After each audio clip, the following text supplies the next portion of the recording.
Assalamualaikum warahmatullahi wabarakatuh. Bismillahirrahmanirrahim.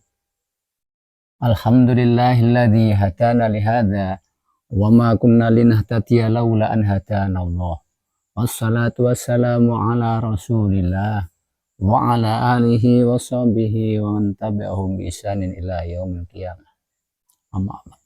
Kepada semuanya makhluk di jagat alam raya yang dirahmati Allah Subhanahu wa taala. Saat ini saya akan membacakan kata mutiara hikam yang ke-119. La tutolib rabbaka bita'akhuri atlabika walakin tolib nafsaka bita'akhuri adabika. Janganlah kau tuntut Tuhanmu disebabkan akhirnya apa yang kau minta, tetapi tuntutlah dirimu disebabkan adab yang engkau akhirkan. Di dalam Al-Quran disebutkan ud'uni astajib lakum.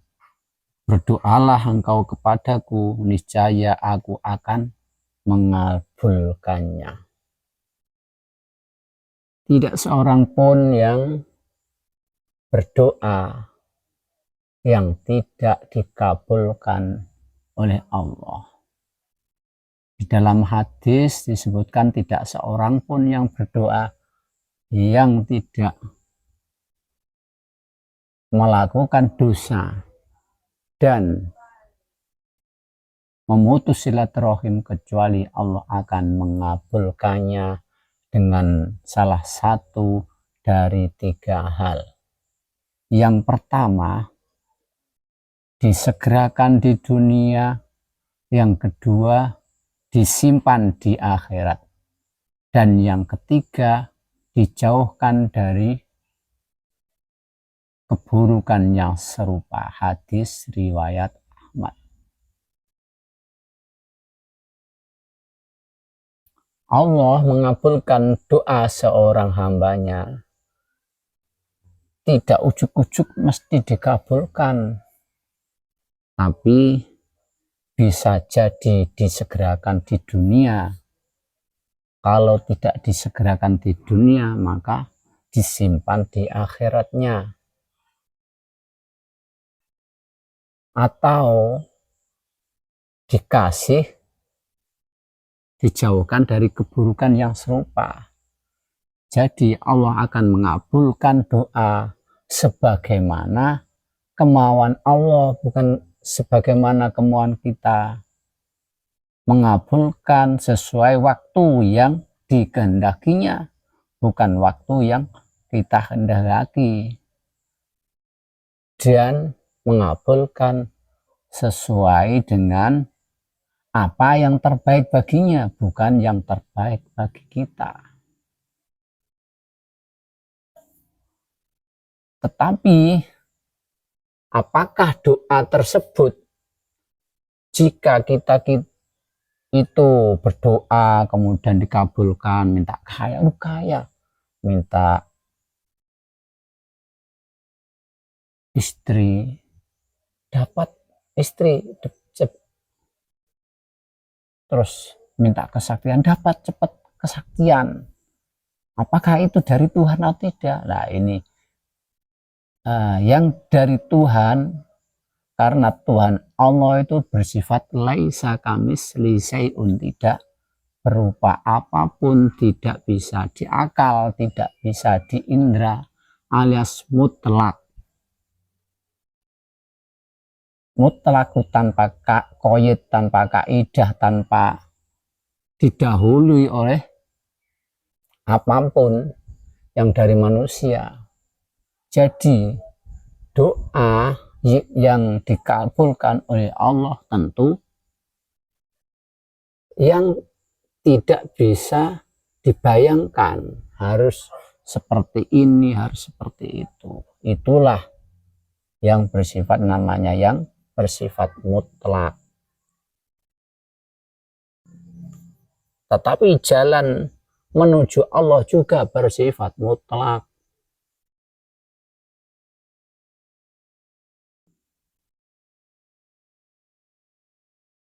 Agama yang sesungguhnya yaitu sesuatu yang bersifat mutlak, hubungan rohani kita kepada nur Allah Subhanahu wa Ta'ala yang dari sananya.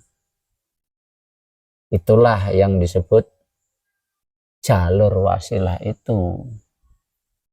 Jalur wasilah itu yang sebagaimana di dalam Al-Quran disebutkan, atiullah wa atiur rasul wa ulil amri minkum. Nah itulah.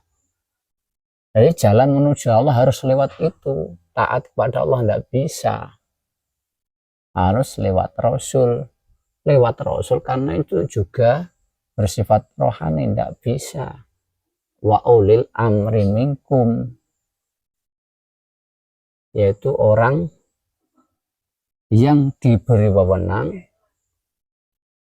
untuk menyambungkan urusan Allah dengan manusia, itu ulil amri minkum, di saat setiap zaman tentu ada. Itulah fungsi Rasul diemban oleh ulil amri minkum itu tadi.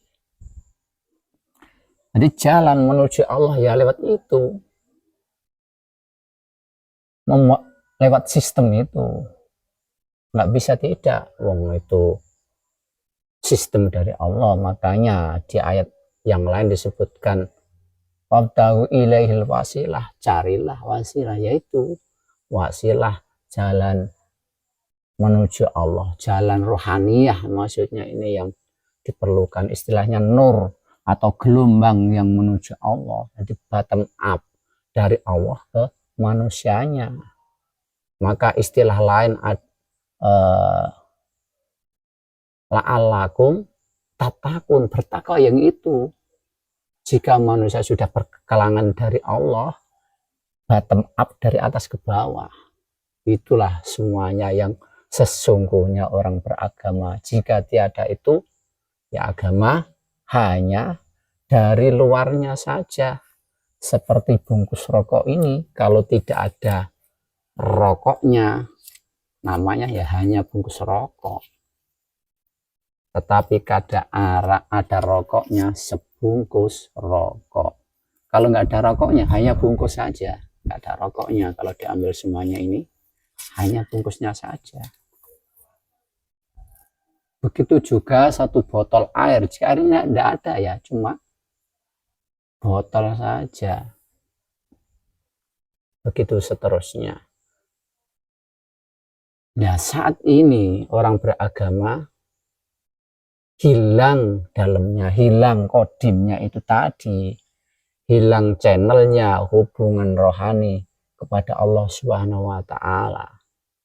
Seperti yang disebutkan di surat Al-Kahfi, wa may yudlillahu falan tajida lahu waliyyam mursyida. Barang siapa yang Allah sesatkan, maka tidak akan menemukan wali mursyid. Jadi wali itu orangnya kekasih Allah, mursyid itu rohaninya.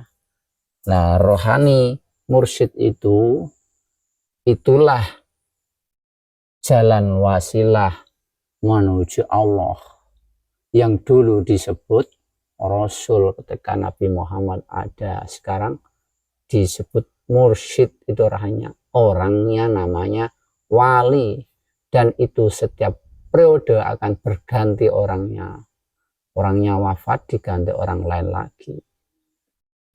Itulah yang harus kita cari, mursyid yang ada gelombang kodimnya, bisa nyambungkan kodimnya. Sehingga kodim itu sesuatu yang tidak terdeteksi akal dan panca indera. Ketika menemukan itu, kita akan mengalami apa itu kematian sebelum mati, mengalami akhirat, membuktikan itu sendiri secara dimensional. Nah itulah seharusnya orang mukmin menemukan itu. Ketika menemukan itu, maka tersambunglah Islamnya udkhulu fisilmi kafah, masuk dalam Islam secara keseluruhan. Kalau Islam saja itu masih di pintu. Kemudian di dalamnya yang kodim itu namanya iman. Iman bukan hanya percaya, tapi masuk ke dimensi rohani, ngalami secara dimensional sendiri.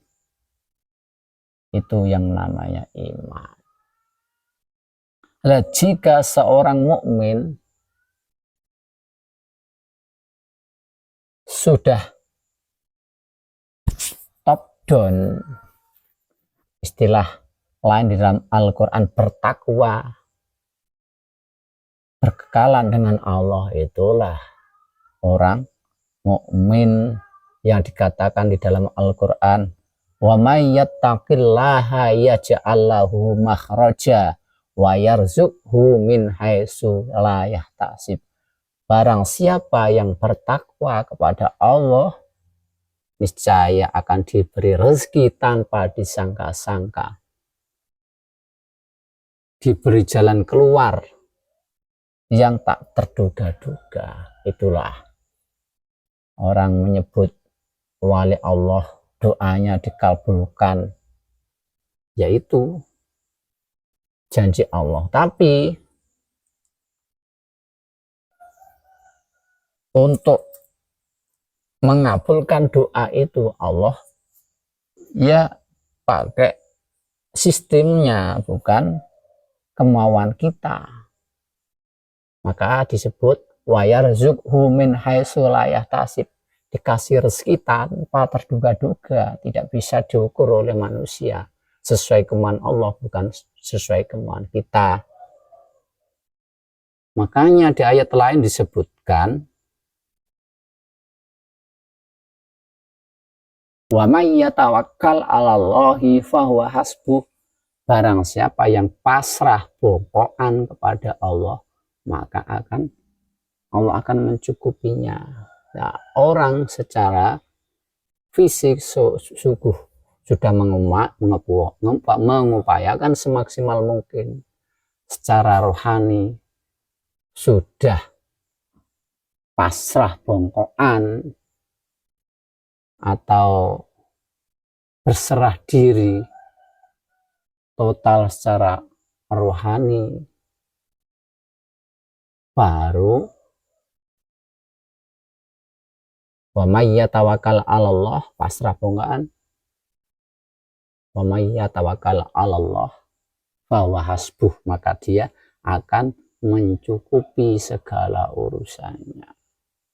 Nah, itu ada metodologi bagaimana rohani kita tersambung ke hadirat Allah Subhanahu wa taala, bisa tawakal, itu serah diri secara bongkokan di dalam rohaninya. Ada metodologi.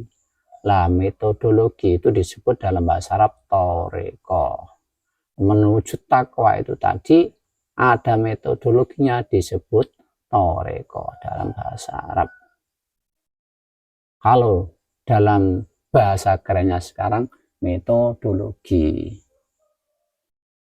Nah, itulah wasilah jalan menuju Allah, jalan rohaninya. Apakah wasilah ini bid'ah? Ya tentu. Apakah thariqah bid'ah? Dulu tidak ada di zaman Nabi Muhammad, tidak ada emang. Tetapi metodologinya ada, namanya baru. Zaman itu mungkin tidak ada namanya. Tetapi yang dari luaran syariat thariqah itu diajarkan Nabi Muhammad, tetapi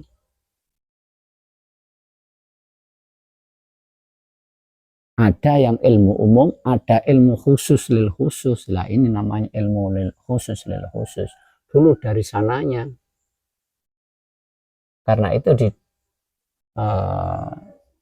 kitab Al-Hikam syarahnya dikatakan Abu Hurairah, aku mendapatkan dua ilmu yang separuh bisa kami terangkan secara bebas, dan ya separuhnya biar aku jelaskan di orang umum, aku akan dibunuh. Kalau tidak, aku juga akan disembah. Seperti itu. Itulah metodologi wasilah itu. Demikian, semoga bermanfaat. Wallahul hadi ila subuli rasyad. Wassalamualaikum warahmatullahi wabarakatuh.